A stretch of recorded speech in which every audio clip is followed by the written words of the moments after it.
Student, this is our lecture number 3rd of chapter 1st of economics, that is the story of village Palampur. Till now we have studied about the scenario of the village Palampur.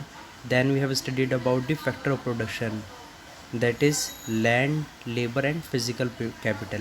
And physical capital has been divided into factor, that is fixed capital and working capital. Then we have studied about the farming in Palampur. तो जब हम farming and Palampur के अंदर पढ़ रहे थे, हम अच्छे से डिस्कस कर रहे थे, यानी कि बहुत ज़्यादा ब्रीफ में नहीं, बड़ा इलिब्रेट करके डिस्कस कर रहे थे फैक्टर ऑफ प्रोडक्शन को ही।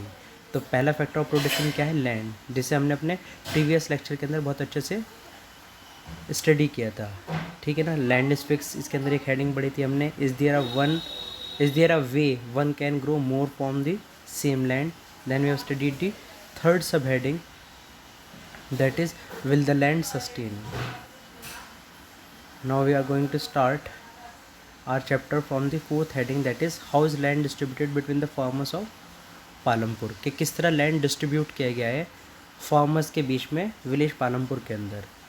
You must have realise how important land is for farming. Unfortunately, not all the peoples in agriculture have sufficient land for cultivation. In Palampur, about one third of the 450 families are landless, that is 150 families. Most of them Dalits have no land for cultivation. Of the remaining families who own land, 240 families cultivate small plots of land less than 2 hectares in size. Cultivation of such plot does not bring adequate income of their farmers family. You can see the number of small plots scattered around the village in the pictures. These are cultivated by the small farmers. On the other hand, more than half area of the village is covered by the plots that are quite larger in size. In Palampur, there are 60 families of medium and large farmers who cultivate more than 2 hectares of land. A few of the large farmers have land extending over 10 hectares or more. तो देखिए, इसके अंदर बताया गया है कि किस तरह लैंड को डिस्ट्रीब्यूट किया गया है, डिस्ट्रीब्यूट हुआ है विलेज पालमपुर के अंदर। तो देखिए, वहाँ पे 450 फैमिलीज़ हैं। 450 फैमिलीज़ में से 150 फैमिलीज़ ऐसी हैं जिनके पास लैंड ही नहीं है। जैसा आपने पढ़ा है कि देखो, लैंड कितना इंपॉर्टेंट फैक्टर है प्रोडक्शन का, फार्मिंग के लिए। अगर किसी के पास लैंड ही नहीं है तो वो फार्मिंग कर ही नहीं सकता है, वो क्या बन जाएगा? एक फार्म लेबर बन जाएगा। तो देखिए, वहाँ पे 450 फैमिलीज़ हैं ओवरऑल पालमपुर के अंदर, जहाँ पे 150 फैमिलीज़ के पास लैंड ही नहीं है। और ज़्यादातर ये जो 150 फैमिलीज़ हैं, क्या हैं? दलित हैं, ठीक है ना, ये दलित कास्ट से बिलोंग करती हैं। उसके बाद देखिए, यहाँ पे 240 फैमिलीज़ ऐसी हैं जिनके पास 2 हेक्टेयर से कम लैंड है, यानी कि बहुत छोटा सा पार्ट है लैंड का, तो उस पर भी ज़्यादा प्रोडक्शन नहीं हो पाता है। जैसा आप ये देख रहे हैं ना, देखिए कितने सारे फार्मर्स हैं, ये 1 2 3 4 5 6, यानी कि देखिए 24 फार्मर्स पे इतना सारा लैंड है, यानी कि 2 हेक्टेयर से भी कम है। और देखिए, एक ही फार्मर के पास कितना है? जितना इन 20 फार्मर के पास है, ठीक है ना। तो देखिए, 450 किस तरह लैंड डिस्ट्रीब्यूटेड है? 450 फैमिलीज़ में से 150 फैमिलीज़ के पास लैंड ही नहीं है। बाकी 240 फैमिलीज़ ऐसी हैं जिनके पास 2 हेक्टेयर से कम लैंड है। और इसके अंदर 60 फैमिलीज़ ऐसी हैं जो लार्ज और मीडियम फार्मर से बिलोंग करती हैं। और ये जो लार्ज और मीडियम फार्मर्स हैं, इनके पास 2 हेक्टेयर से ज़्यादा लैंड है। ये जो लार्ज और मीडियम फार्मर हैं, इनके पास 2 हेक्टेयर से ज़्यादा लैंड है, ठीक है ना। तो देखो, 150 फैमिलीज़ के पास लैंड नहीं है और 240 फैमिलीज़ ऐसी हैं जिनके पास 2 हेक्टेयर से कम है। वो ये वाले फार्मर्स हैं जिनके पास 2 हेक्टेयर से कम है, ये वाले फार्मर्स हैं, ठीक है ना। और 60 फैमिलीज़ उनसे बिलोंग करती हैं लार्ज और मीडियम फार्मर्स से जिनके पास 2 हेक्टेयर से ज़्यादा है। तो देखिए, ये मीडियम फार्मर्स हैं आपके, ये जो है ना, ये मीडियम फार्मर्स हैं आपके। और कुछ हैं लार्ज फार्मर्स जिनके पास आधे से ज़्यादा ज़मीन है, जो 50% ऑफ द लैंड है belongs to the large farmers. और ये बहुत कम लोग हैं, जैसे ये आपके सारे कौन हैं? ये सारे आपके लार्ज फार्मर्स हैं। ये मीडियम फार्मर्स हैं, ये वाले, ये सारे मीडियम फार्मर्स हैं। और ये बहुत स्मॉल फार्मर्स हैं। तो आपको पता चला कि कैसे लैंड जो है डिस्ट्रीब्यूटेड है इन 450 फैमिलीज़ के अंदर। 450 फैमिलीज़ में से 150 फैमिली के पास लैंड ही नहीं है। 240 फैमिलीज़ ऐसी हैं जिनके पास 2 हेक्टेयर से कम लैंड है। और 60 फैमिलीज़ में लार्ज और स्मॉल फार्मर्स दोनों आते हैं। और लार्ज और मीडियम फार्मर्स दोनों आते हैं।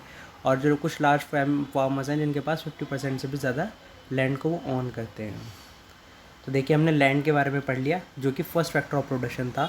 अब हम सेकंड फैक्टर ऑफ प्रोडक्शन के बारे में पढ़ेंगे, दैट इज़ लेबर। देखिए who will provide the labour after land. Labour is the next necessary factor of production. Farming requires a great deal of hard work. Small farmers along with their families cultivate their own field, thus they provide the labor required for farming themselves. Medium and large farmers hire farm laborers to work on their field. तो देखो land भी एक बहुत important factor of production है।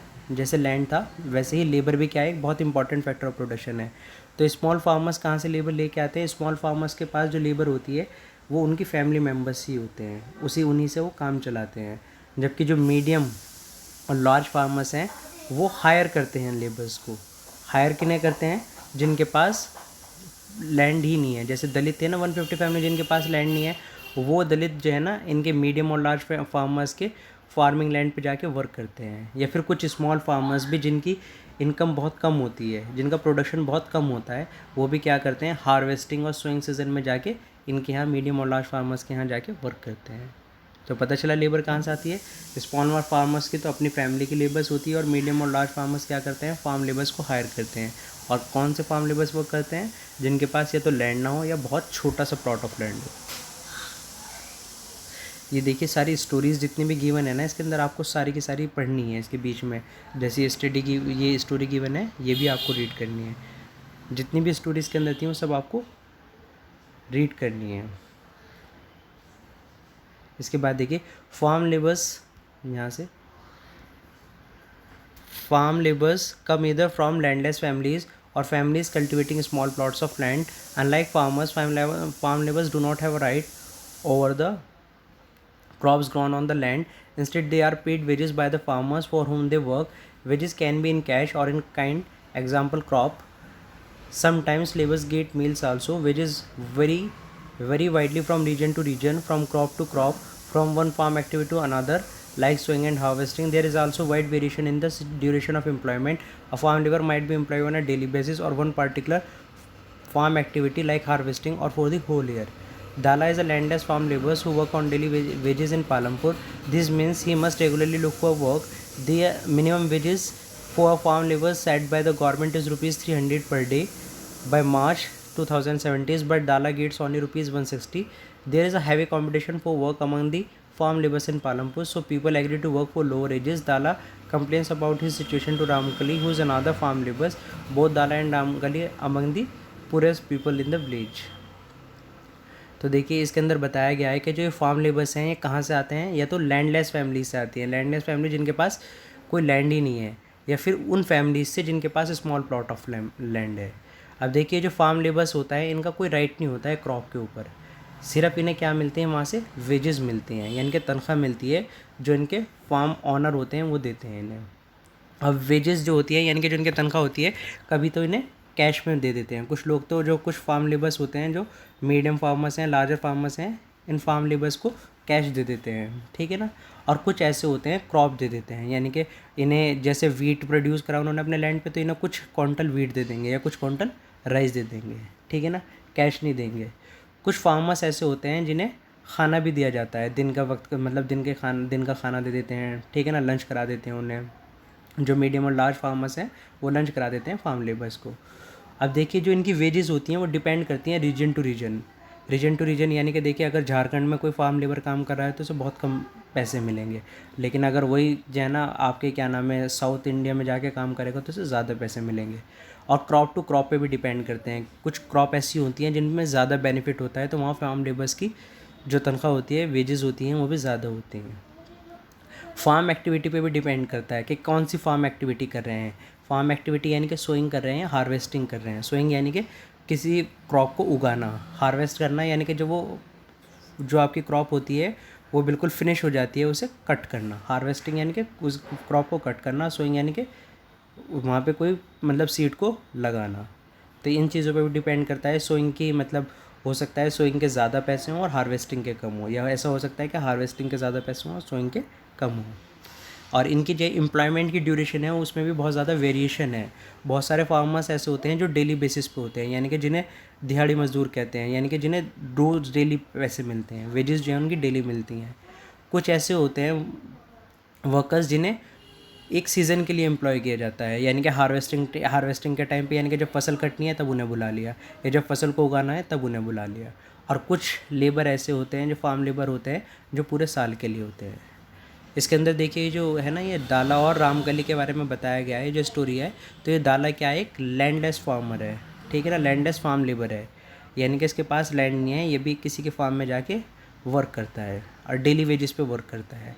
तो यानी कि इसे हर रोज़ कहीं ना कहीं काम करने के लिए देखना पड़ता है, कि लोगों से पूछता है कि मैं आपके यहाँ पे काम कर सकता हूँ, डेली इस तरह से पूछना पड़ता है। देखो जो मिनिमम वेजेस है, यानी कि कम से कम पैसे एक फार्म लेबर को जो गवर्नमेंट ने सेट किए हुए हैं कि 300 रुपये प्रतिदिन देने हैं, 300 rupees per day her farm labour को देने हैं एक फार्मर के द्वारा, ठीक है ना। लेकिन जो डाला है उसे सिर्फ 160 रुपीज़ मिलते हैं। और इसे 160 रुपीज़ क्यों मिलते हैं, क्योंकि वहाँ पे बहुत ज़्यादा कंपटीशन है, यानी कि बहुत सारे वहाँ पे फार्म लेबर्स हैं और वो कम से कम पैसों में काम करने के लिए तैयार हो जाते हैं। जबकि गवर्नमेंट ने क्या कहा हुआ है कि 300 रुपीज़ पर डे से कम किसी भी फार्म लेबर को नहीं मिलेंगे, लेकिन कंपटीशन की वजह से वो कम पैसों में भी काम करने के लिए रेडी हो जाते हैं, एग्री हो जाते हैं। तो दाला जो है वो कंप्लेन कर रहा है अपनी इस सिचुएशन की रामकली से। रामकली कौन है, वो भी एक फार्म लेबर है, ठीक है ना। तो वो आपको एक वो स्टोरी पढ़नी है इसके अंदर। देखिए अब हमने 2 फैक्टर ऑफ प्रोडक्शन के बारे में पढ़ लिया, that is land and labour. अब हम पढ़ेंगे थर्ड जो आपके क्या नाम है फैक्टर ऑफ प्रोडक्शन है, that is capital. You have already seen that the modern farming method requires a great deal of capital, so that the farmers now needs more money than before। जैसे कि देखिए हमने पहले ही chapter के अंदर पढ़ा है कि जो मॉडर्न फार्मिंग मेथड्स हैं उनके अंदर बहुत ज़्यादा कैपिटल यानी कि पैसे की नीड होती है। तो अब फार्मर्स को ज़्यादा पैसे की नीड पड़ती है जितनी पहले पड़ती थी, क्योंकि फार्मिंग मेथड में बहुत सारी चीज़ों का हमें यूज़ करना पड़ता है, ख़रीदना पड़ता है, जैसे फर्टिलाइज़र्स हो गए, इंसेक्टिसाइड्स हो गए, पेस्टिसाइड्स हो गए, HYV सीड्स हो गई, मॉडर्न मशीनरी जैसे ट्रैक्टर्स हो गए, हार्वेस्टर्स हो गए, थ्रेशर्स हो गए, ठीक है ना। तो अब बहुत ज़्यादा मनी की नीड पड़ती है। Most small farmers have to borrow money to arrange for the capital. They borrow from large farmers or the village money lenders or the traders who supply various inputs for cultivation. The rate of interest on such loan is very high. They are put to great distress to repay the loan. तो देखो ज़्यादातर farmers क्या करते हैं, बोरो करते हैं money को, यानी कि उधार लेते हैं पैसे। और किससे लेते हैं वो उधार, या तो वो मनी लैंडर्स से लेते हैं, या जो व्यापारी होते हैं ट्रेडर्स उनसे लेते हैं, ये जो मीडियम और लार्ज फार्मर्स हैं उनसे पैसे लेते हैं। और ये जो होते हैं ना, जो मनी लैंडर्स हो गए, ट्रेडर्स हो गए, या मीडियम और लार्ज फार्मर्स हो गए, इनसे बहुत ज़्यादा रेट ऑफ इंटरेस्ट लेते हैं। और इसी वजह से बेचारे डिप्रेशन के अंदर चले जाते हैं और सुसाइड भी कर लेते हैं बहुत सारे स्मॉल फार्मर्स। तो देखिए इसके अंदर ये स्टोरी है, ये भी पढ़नी है आपको सविता से स्मॉल फार्मर वाली। तो देखा कैपिटल के लिए स्मॉल फार्मर कैसे स्ट्रगल करते हैं। In contrast to the small farmers, the medium and large farmers have their own saving from farming. They are thus able to arrange for the capital needed. How do these farmers have their own saving? You will find the answer in the next section. तो देखिए small farmers को तो बोरो करनी पड़ती है money, लेकिन जो medium and large farmers हैं उनके पास अपनी सेविंग होती है जो कि वो फार्मिंग से कमाते हैं। अब इसके अंदर पूछा गया है कि ये फार्मिंग ये कहाँ से इनके पास सेविंग होती है मीडियम एंड लार्ज फार्मर्स के बारे पास। तो ये हम नेक्स्ट सेक्शन के अंदर पढ़ेंगे इनके पास कहाँ से पैसे आते हैं। Sale of surplus farm products.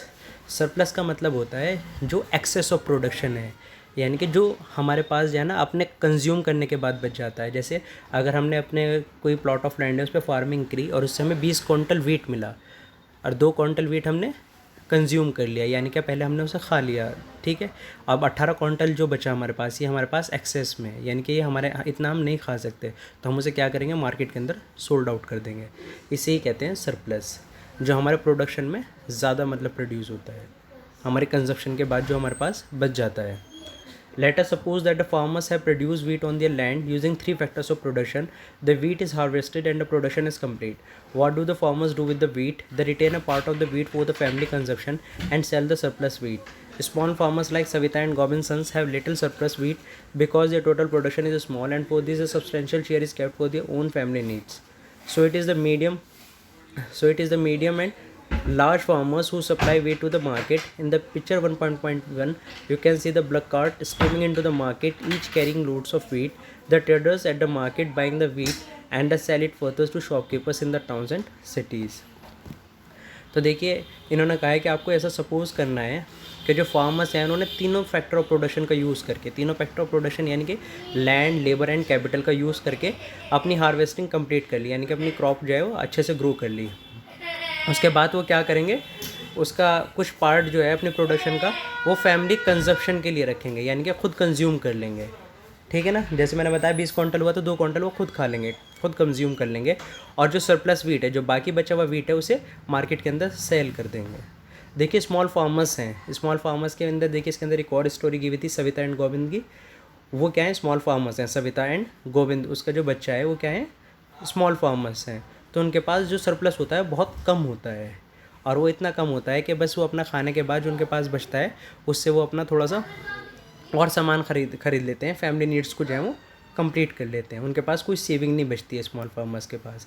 इसी वजह से जब भी वो सोइंग करने जाते हैं, यानी कि दोबारा से क्रॉप को ग्रो करते हैं, तो वो मनी को बोरो करते हैं।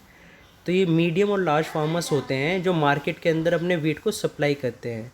जैसे आप इसके अंदर पिक्चर देखिएगा, ऊपर दी हुई है, जो ब्लॉक कार्ट हैं वो मार्केट के अंदर जा रही हैं वीट के लोड्स को लेके।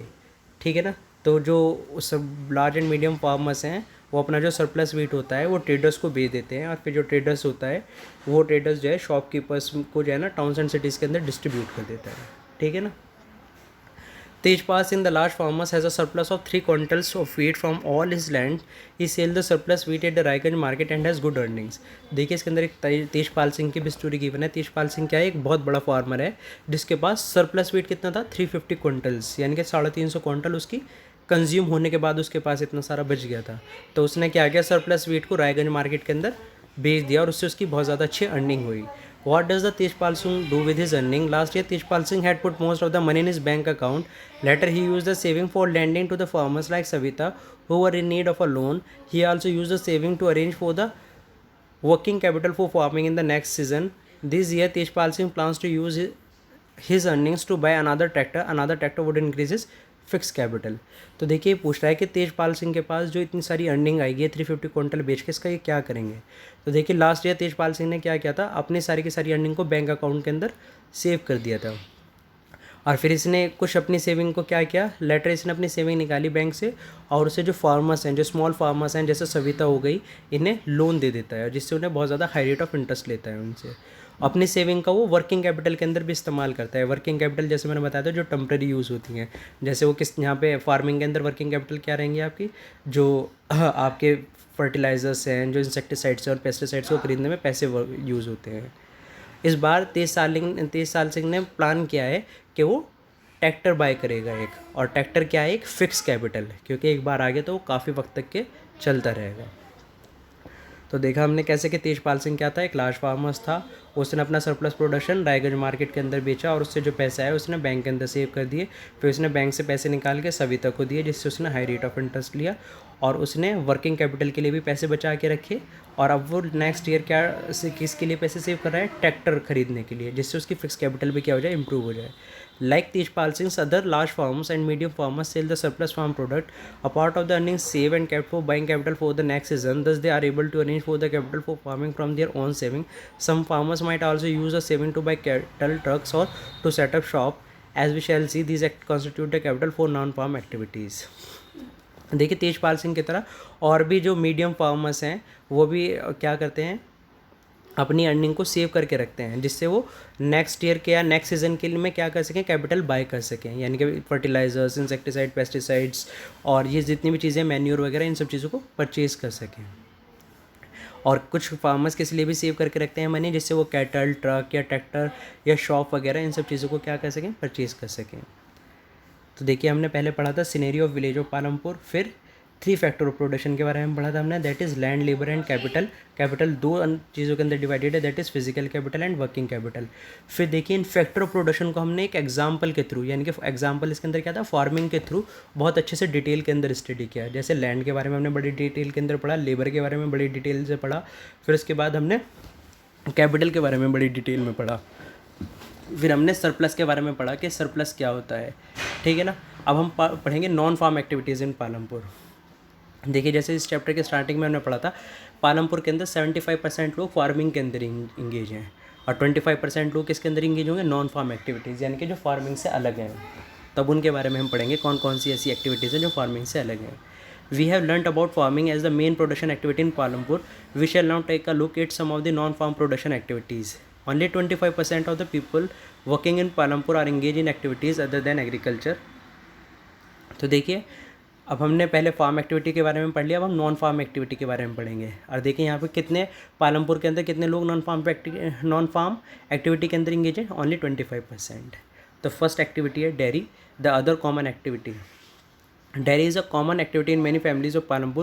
People feed their buffaloes on various kinds of grass and the jawar and the bajra that grows during the rainy season. The milk is sold in Raiganj, the nearby large village. Two traders from Shahpur towns have set up collection cum chilling centers at Raiganj, from where the milk is transported to far away towns and cities. तो dairy भी एक क्या है, वहाँ पे बहुत ज़्यादा common activity है, यानी कि वहाँ पे डेयरी भी बहुत ज़्यादा लोगों के पास अवेलेबल है पालमपुर के अंदर। पीपल जो हैं अपनी बफेलोज़ को मतलब फीड कराते हैं, खाना खिलाते हैं, और क्या खिलाते हैं, या तो ग्रास खिलाते हैं, जवार खिलाते हैं, बाजरा खिलाते हैं, ठीक है ना। रेनी सीजन के अंदर जो ग्रो करते हैं जवार एंड बाजरा को, वो वही सब उन्हें किसे खिलाते हैं, अपनी बफेलोज़ और जो उनकी काऊ वगैरह होती हैं।